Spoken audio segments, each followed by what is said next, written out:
y'all. Hey, welcome back to my channel, Watching My Reviews. This is your boy, James. I'm here to get my honest review while trying to watch my mouth. Not gonna happen this video, so sorry, y'all. I tried.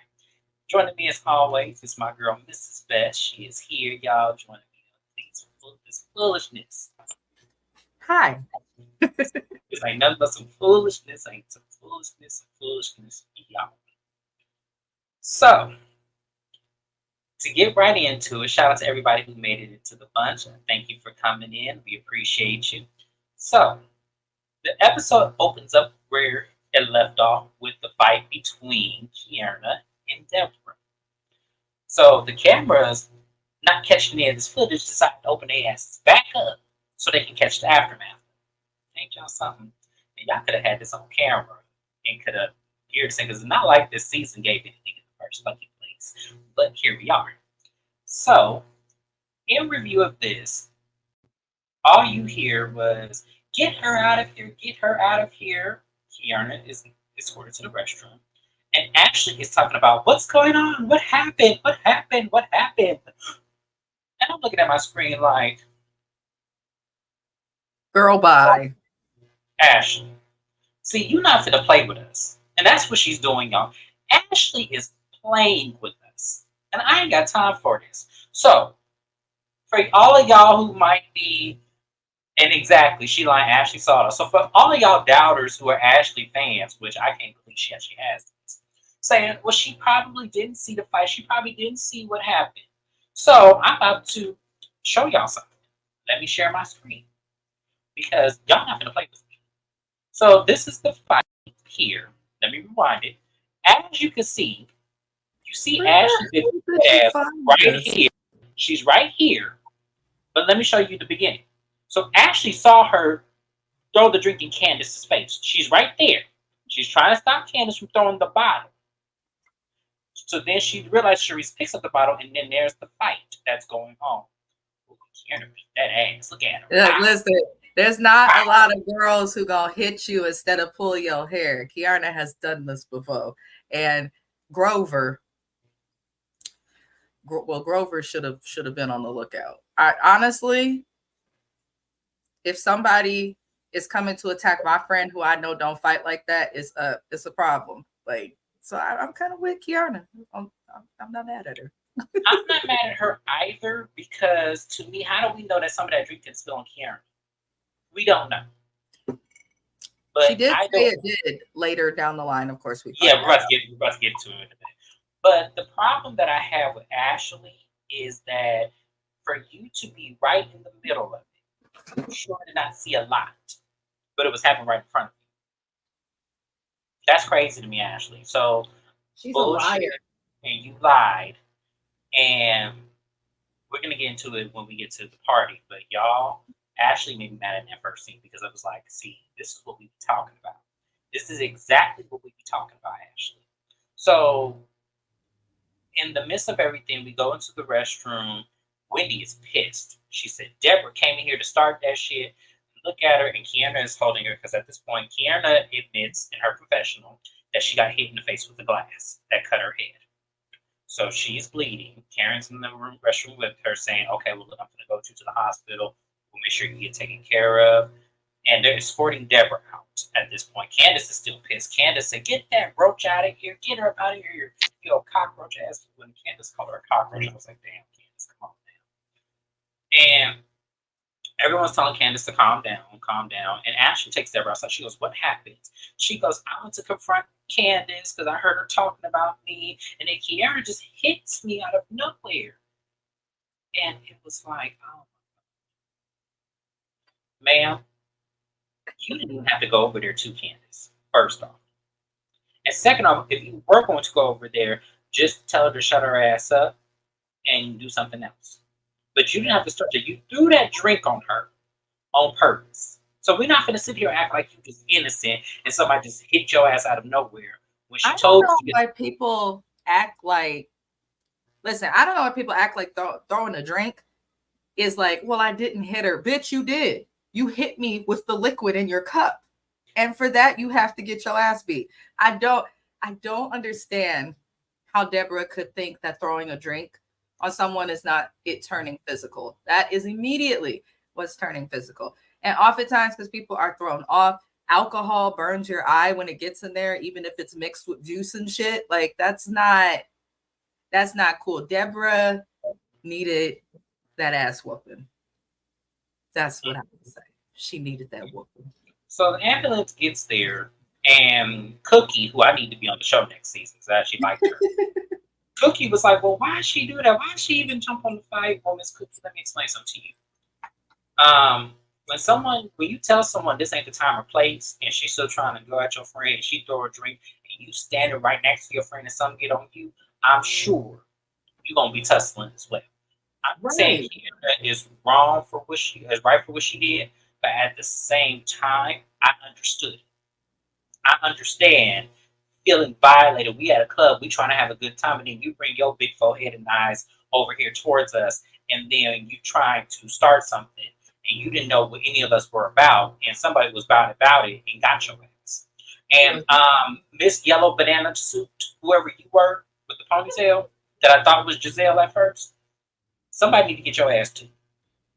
Somebody need to get your ass too, because I saw you. She the one that pulled Karen's hair, and that's how they got on the floor. So, yeah, somebody need to get your ass too. She knew what she was doing. She knew what the fuck she was doing. Mm-hmm. She knew. You know your friends, and you know what they're capable of. Like, there's certain situations you know not to bring me around because I'm going to either say something or it's a problem. But then there's other friends you have that you know to bring in those situations. Like, we know our friends, and she claimed to know Deborah real well. She knew what she was doing. I think she knew exactly what she was doing. Because, you know, for those of you who don't know the history of why this is an issue, Deborah last season came on this show. And mind you, this lady is married. Mm-hmm. This lady is married and has children. Says that Candace's husband, Chris, when she walked into the bar, gave her a look and it seemed flirtatious to her.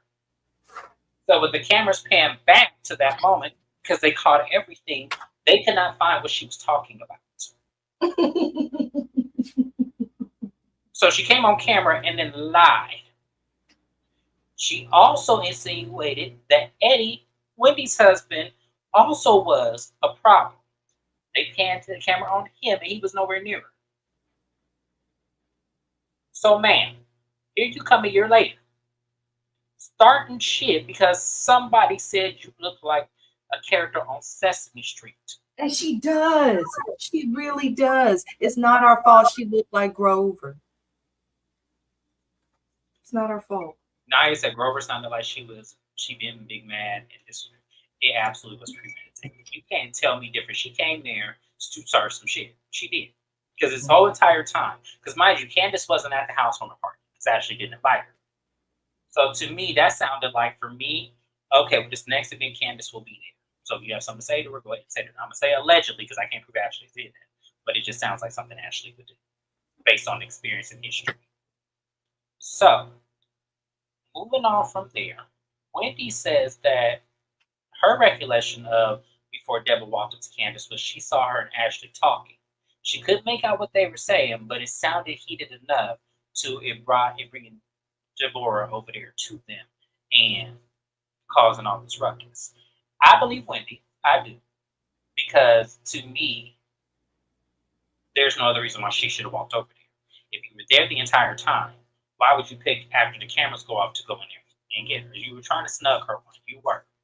So Karen gets into the ambulance and it goes over 2 days later. It's Mia's event because she has to prevail all of the ladies' photo shoot, which I feel like they should have kept that shit. I hope this did not sell no magazine. All those pictures that I saw, I am praying that is not what y'all were selling. Because none of them embody the African American lady that they were supposed to be preserving or embodying. All of them failed. Yeah, it's true. All of them failed. And it's a shame. Because all of these women are beautiful. All the women they were portraying are beautiful. Why did we miss the mark here? First of all, you got all of the characters wrong. With the exception of maybe Wendy.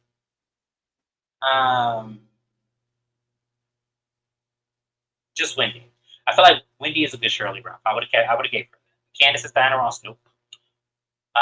Karen as Lena Horne. Nope. Robin as Mariah Carey. Hell no. And Giselle as Beyonce. Are you fucking kidding? They basically did it. Oh, you look like this, girl. You look like that. It's the wrong message for a fucking magazine that's supposed to be about Black excellence. Oh, let's take and do something divisive on the cast that's already got public colorism issues. Let's say Giselle looks like Beyonce because she's got light skinned and green eyes too. It's like, it was just all stupid to me. Half of them we could remember who they were supposed to be. It was a regular photo shoot. It was. It was a regular photo shoot. Just some different hair. That's all it was. Just some different hair. So Karen gets to the event first, and she has security with her, which I hollered because I was like, "Damn, serious now, come on." But you know, Ashley gets there, and she, begins talking about, last night she asked Karen how she's doing. Karen says, "Oh yeah, we definitely need to have a conversation." Giselle gets there with Cal. I'm gonna say this, y'all. For those of y'all who are fans of Cal, y'all might be off. I'm just gonna put that out there now. But Giselle gets there and she says that she was not there for the fight. However, she was furious that she had women fighting. That is not the image that she wants GNA to have.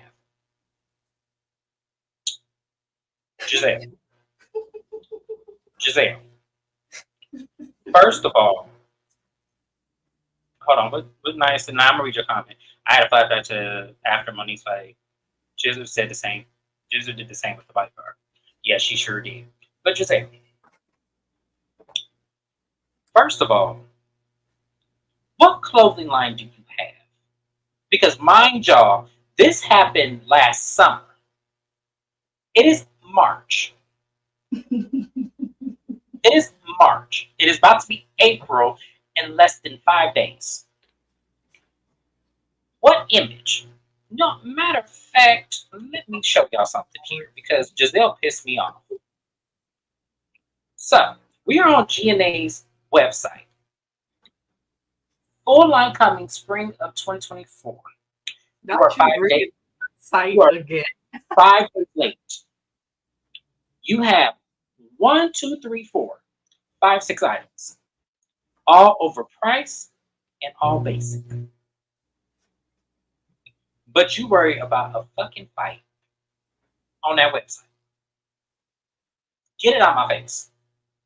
Because the whole time she was talking about her image and everything, and man, you can't even create a apparel line. You had fashions at a fashion show. We can't make a full outfit based on what's on that website. I can't make a full outfit to even do laundry. I'm just saying, the fact that you actually have fashions in the summertime that have not made it to your website 6 months later is crazy to me. Get the fuck out people's face with this, Giselle, because we're not going to do this with you. Now, I'm not hating on her apparel line because I want everybody to be successful at the end of the day, but be authentic in your fuck shit is what I'm saying. What we need to do is stand up against these bullshit ass housewives because you bitches is famous for making bad choices in men. And then you have the audacity to overcharge your fucking audience for a goddamn hat. Y'all need to stop charging $47 for a fucking baseball cap. No one's going to buy it. And this is another thing. The fact that Cal still claims Giselle's hair care, though, yeah. Do we see the dry ass ponytails and, untexturized, ends that are split and badly parted hair? Do we ever catch that? Okay. The website represents them hot as it does. Just a hot ass mess. I'm just saying, why launch the website if none of your shit is there? Why launch it if none of your shit is there? You had at least 10 outfits in this fashion show, and none of those 10 outfits are on the fucking site. Don't let that. I wonder if that same dude who did Sheree shit did her shit too. I didn't see him, but I'm curious to know if that same dude did her shit. It look like they're all using the same person just based on how the website looks and the merch. I'm not even gonna call it clothes. This is merch, okay? Giselle and Ashley merch, but everything looks the same. So Yes. probably is the same person. So, Atlanta, not too far. so Giselle wants to know what happened. So she gets around Karen, Cookie, and all them, and she wants to know what happened. So Giselle was like, "So what happened?" And Candace was, not Candace, Ashley was all like, "Well, Candace picked up a bottle and she goes, well, where did it come from?" And they were like, well, Deborah said that she heard them talking about her, Candace and Winnie. And Giselle goes, oh yeah, the mouse, the mouse, the mouse. And I said, Giselle, if you don't shut your ass up, if you don't shut up, because here's the thing with Giselle that pissed me off about Giselle is that when it came to Mia, about to hit Wendy with her pocketbook, or did hit her with a pocketbook and threw a drink on her. Was it Wendy's mouth then? Wasn't Mia saying some shit too? The fact of the matter is, it kills me with her when it comes to them two. Because, and then that's not also Kyle's point. Kyle's like, well, if you got all that mouth, and somebody want to handle you, they should handle you. You shouldn't say nothing. Where's your mouth in?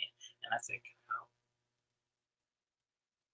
nobody was fucking talking to you. Nobody was talking to you. And how dare your bandwagon ass sit up there and try to trope with Giselle on whether or not somebody's talking. If somebody's talking about you, you can do one of two things. You either walk away or you laugh. Point blank in the period. That does not mean you get up and you get physical if they're talking about your appearance or whatever it was that they're talking about that she probably didn't even hear because the music was too fucking. Yeah, that's my thing. That's how this whole thing. It does look like. I feel like it was a setup, honestly, because Ashley mad as hell at Candace still. Um, I don't buy any of it because how the fuck you mad about something said in the club where it's just hella music, y'all can't really hear each other. Why would you even take what you think you hear for face value? But regardless if Candace picked up a bottle or not, this woman literally started the dialogue with her.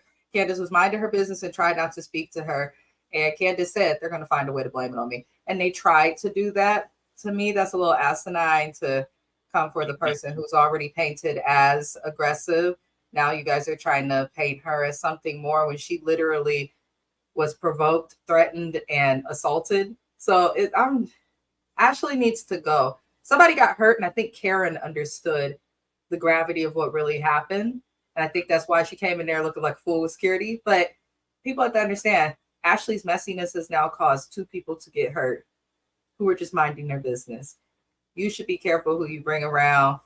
I'm just over Ashley. I have nothing positive to say about her. I don't either. And this is where I appreciate Candace's sister in this moment because Candace's sister said, well, let me pull you to the side and let me tell you what's up. The little friend that you have, I don't want to see her no more. Because if I see her, it's going to be a problem. So I'm letting you know right now, I don't want my sister to have to come to an event where her safety is a concern. So your little friend, it better not happen again. And I would say, you better get a sister. I forgot the sister's name, but you better get a sister. I know that's right. Because the sister looked like she got it about it. She looked like her. She looked like she was ready to fight right there. The And thing I of said, it is, even if she not about it or any of that, when you play with somebody's sister, they suddenly gonna find a way to be adapted. absolutely, they gonna find a way. Exactly, you said it best. So Candace arrives. She says that as Mrs. Best says, she says somehow they're gonna blame me for this shit, and they tried.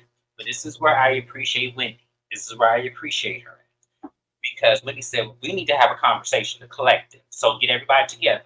So NECA gets there, and then everyone has a conversation. Wendy says your friend came there with an agenda. Even before that altercation happened and she confronted Candace said out of her own mouth, I don't want to be around her. Get her away from me. It was Wendy, Kierna, and NECA who came around and told her this ain't the time or place. But she still wants to dive deeper. So actually hearing this was like, yeah, I have to take full responsibility. I shouldn't have invited her and all this because now you realize it wasn't just Candace and Sharice old popping ass that saw that it was everybody that had a problem with it. And even Mia said that the girl doubled down on the shit and said that I'll put you in the ambulance or whatever that shit she said on Twitter the next day. So she doubled down, and when Mia said, and that's a fucking problem too. Yeah. And I agree with Mia because if you were remorseful, you wouldn't have even put that on.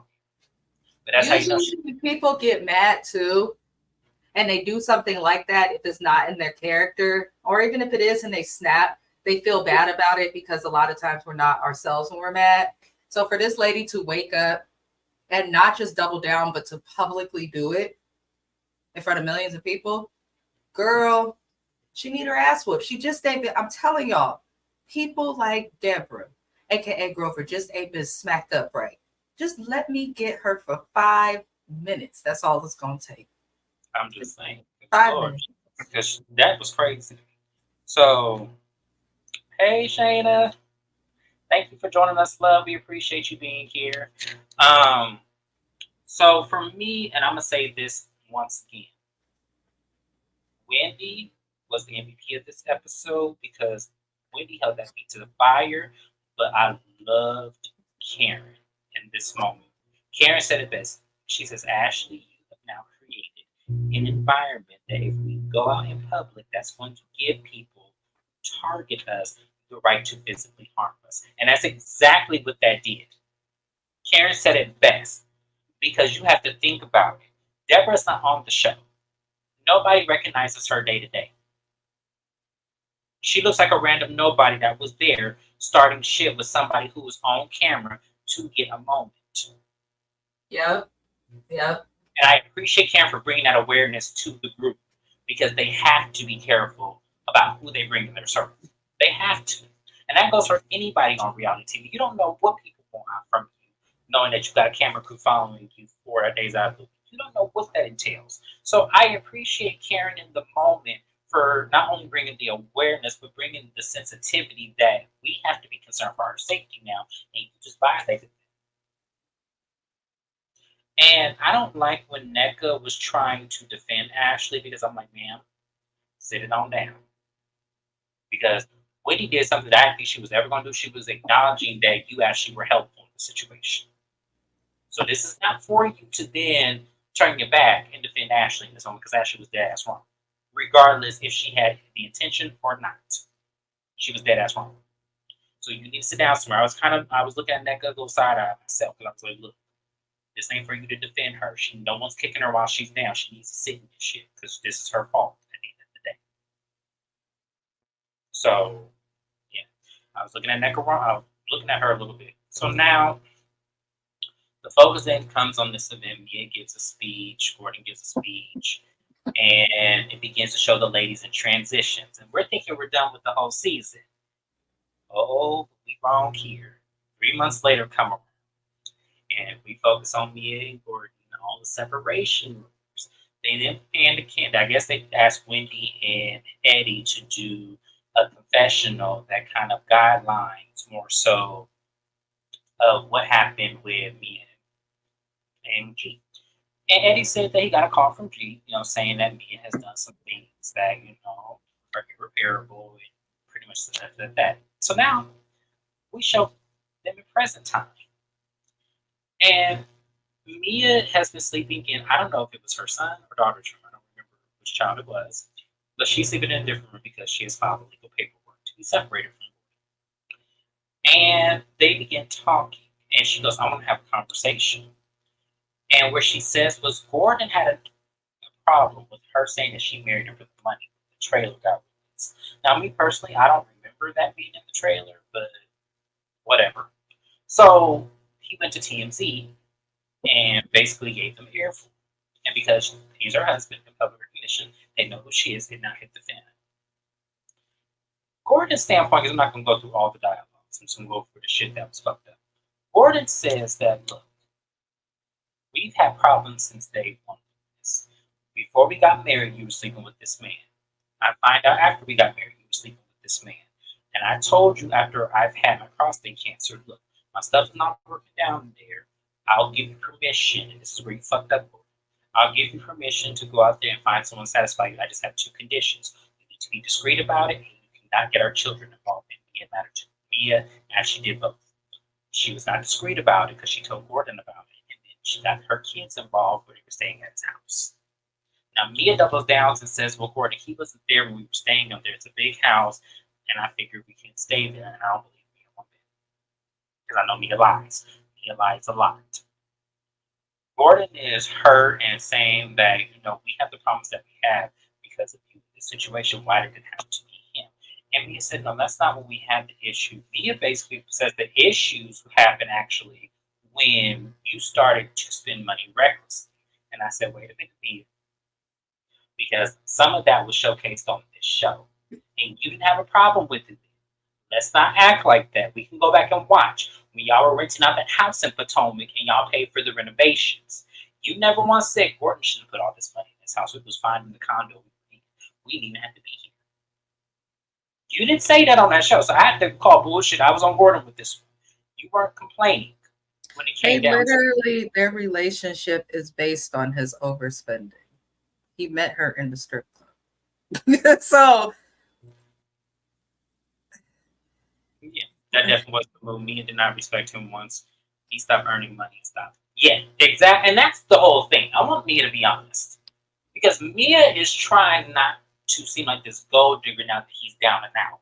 Because you're embarrassed. And I wish you would just say it. Like, I understand why she has such a hard time being honest. She has a very hard time being honest. The truth ain't in her. It's just not. But she said some of the craziest shit to me. She's saying that no, because Gordon said, when I lost all my capital and you started getting your real checks, because mind you, Mia's been on the show 5 seasons now. So she's getting a real check from this show. So the real check that she's getting from the show is, I would say she's probably making somewhere around 400 to 500,000 a year on this show. So now that she's making that kind of money, it's enough to be substantial enough where you can make moves and stuff. And she goes, "Well, I was transferring money in your account. If I was done with you, I wouldn't be doing it." And I said, "Man, you said when you first met us, all of us, that this man was giving you 10 stacks a month and was putting money in your account, buying you cars and shit. So he's down and out now, and that's your man, that's your husband of 11 years. So why would you not help him when he's down?" So they are both toxic and manipulative. Once the bonds broke, they start acting up on both ends. He's controlling and her, everything else. And I'll get to that in a second because he said something that pissed me off too. And somehow they revert the conversation back to Ink, Mr. Ink over there, the regular person that she's engaged to today. He said that I saw you messaging him, and when Mia said, no, you saw me messaging him, and you took my phone and then locked me in a room for 2 hours. And I said, well, damn, not you kidnapping the lady, damn, like you have to do all of that. And he goes, no, I told you you can have your phone back when you get some rest. And she says, Gordon, you're not my dad. And I said, interesting approach. Interesting approach of words. Because why would you get with a man that is that much older than you and has all this control of money? It was fine when he had the money to control you. But now that he does, and that's why I'm saying you gotta be careful with me. I feel like I blame you more. I do. Because there's a lot of things that you said that shouldn't have played on in this marriage. But Mia has to take some part in this as well. Because it was fine when he had the money. But now that he doesn't, and you're stuck with him until you're divorced, now everything is a problem. So I'm gonna take a break so Mrs. Best can say her little two piece there because I know she has something she wants to say. Two things really. I think the first thing will be quicker, so I'll speak on that. Gold diggers, the people who are wanting a man for what he can do for you and all of that. It doesn't make sense that you can understand in your mind, Mia, to chase the man, marry the man because he has money. But that if somebody was giving me 10 grand a month, in addition to buying me cars and taking me out, I'm at least saving 5 grand a month just for myself, tucked away while I'm with this man. It just seems like the smart thing to do. Why get with someone for money and then not save any of the money that you're getting from them? So that's stupid as hell, one, to her and to really most gold diggers. And then two, I don't know, as a married person, I don't feel like either of them married for the right reasons. And the reason I feel that way is because obviously Mia married for like materialistic reasons, shallow reasons, money, things of that nature. But I think Gordon was that older guy who was like, fuck it, let me just get married. She's younger, she's cute. And I think that Gordon been tricking his whole life. And when I say that, I be paying for people to be interested in him while he's had money. I do believe he has issues with spending, but I also believe that these issues with spending she knew about but didn't find to be an issue, like you guys said, until shit went wrong with the income. Here's the thing. Obviously, neither of them care about each other because she wanted the money. And for him, the prostate cancer thing for me shows a lot. If someone's going through cancer, it's going to impact you, how you look, having sex, all of that. But when you get married, you expect for your partner to really be there for you in sickness and in health. I've had a surgery and couldn't have sex for a long ass time. My husband was chill, faithful, all of that. Because it's like if something's wrong with your partner, you're not thinking about cheating. You should be thinking about them getting better. So the fact that she was able to fix herself while he had prostate cancer to go bounce on somebody else's prostate is wild to me. But I really think they're both immature and toxic, like Naya said. It was entertaining to watch. I do feel like Gordon was being real in the moment. I don't believe shit Mia says. She's a liar. But yeah, it's obviously they both are a mess. But for her to be able to move on so fast, in the words of Monique, what she say to Mimi and Amina Butterfly and all of them and Jocelyn, the same way you catch them is the same way you gonna lose them. So I feel like Mia is going to probably end up, unfortunately, marrying this radio personality, and something's going to happen. And I think it's not going to last. But I don't think it's gonna last either. But the problem that I have with Mia in this whole instance is that the simple fact that even if he gave you the out to go out there and meet somebody, that doesn't mean you actually do it. He had cancer. Yes, cancer. It's not like it's not like he just wanted to take a break from you and y'all were separated. And like I could see if it was that situation, then yeah, fine. But the fact that this man was sick and could have died, and you sit up there getting your blackballed out by the one person he told you not to go to. Yeah, that's me is fucked up. And Gene, this is where I fault you because one, I don't understand how you would even give her that option in the first place. Like, why would you even let that come out your mouth? Yeah, because he knew and has known, and that's why he was mad when she said that publicly. He knows why this woman was with him. He knows.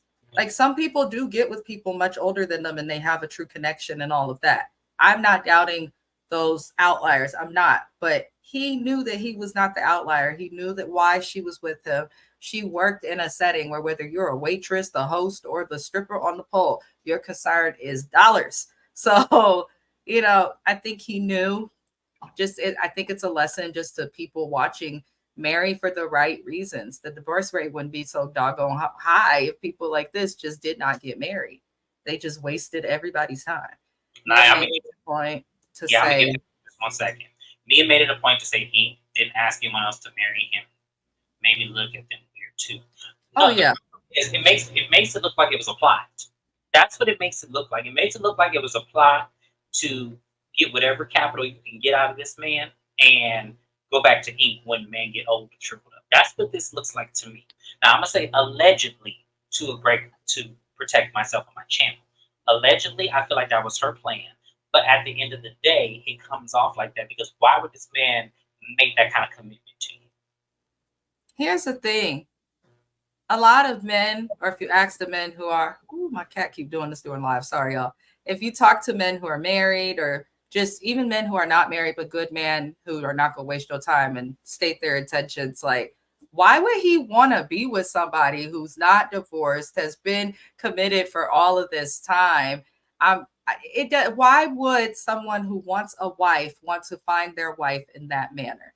And the same could be said being turned around on Mia. But like for this guy, like, I don't trust ink worth a damn. It just like it's a plot. It doesn't like it's plot. So y'all, to dig the knife a little deeper, they both let out the bag that their son may not be G's. It may be Ink's son. And I said, now wait a goddamn minute.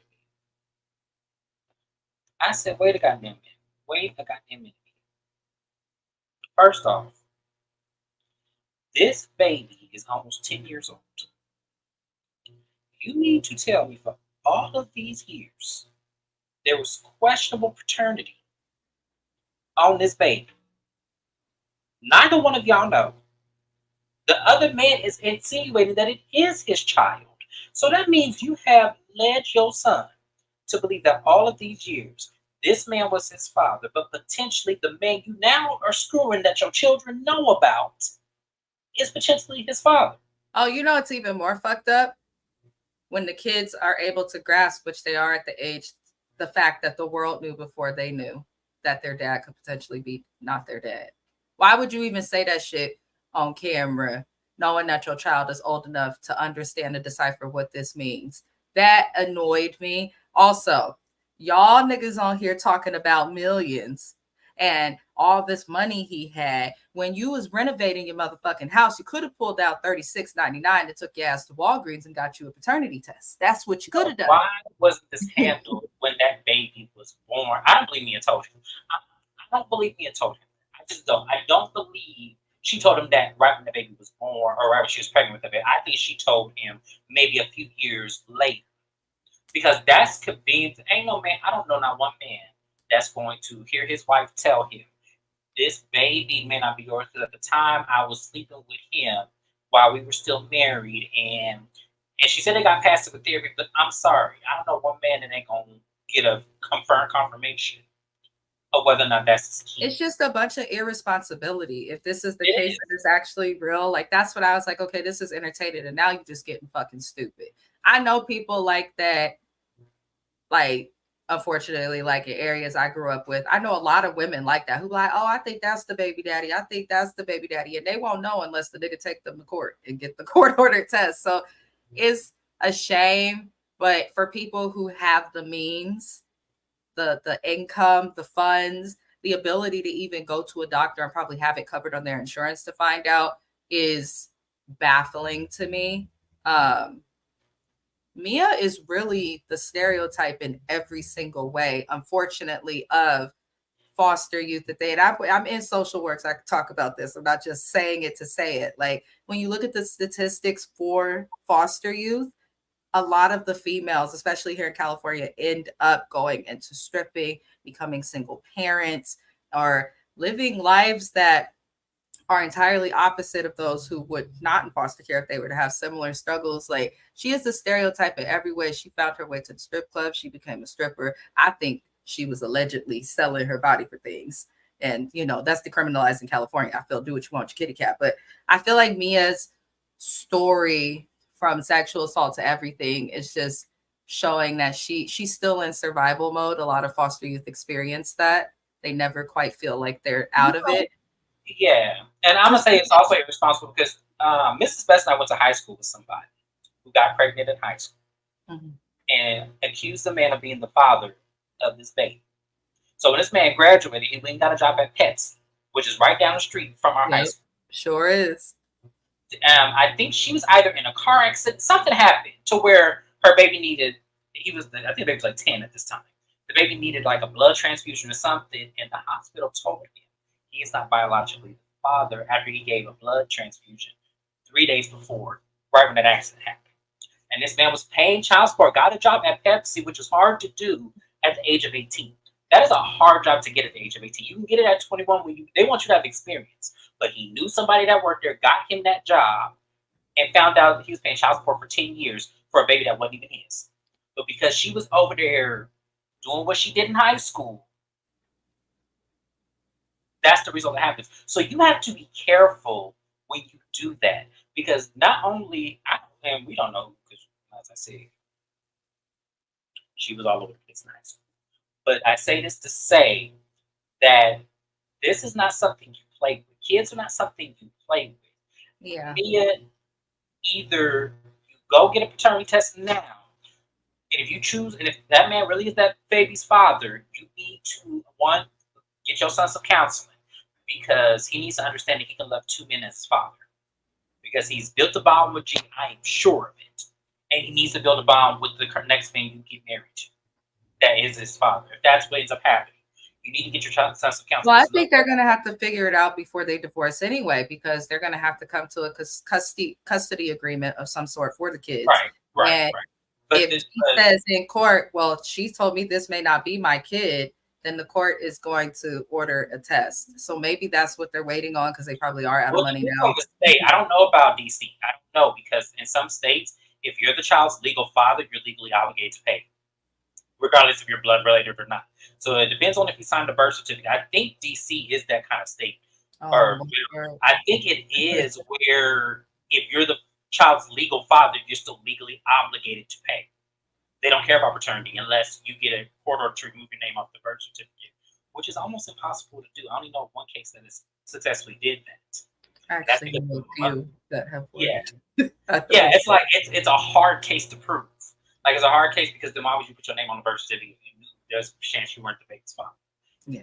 Wait, because you can add your name to a birth certificate later. You don't have to do it right then and there. So, but yeah. So we know some stories like what Mia has done.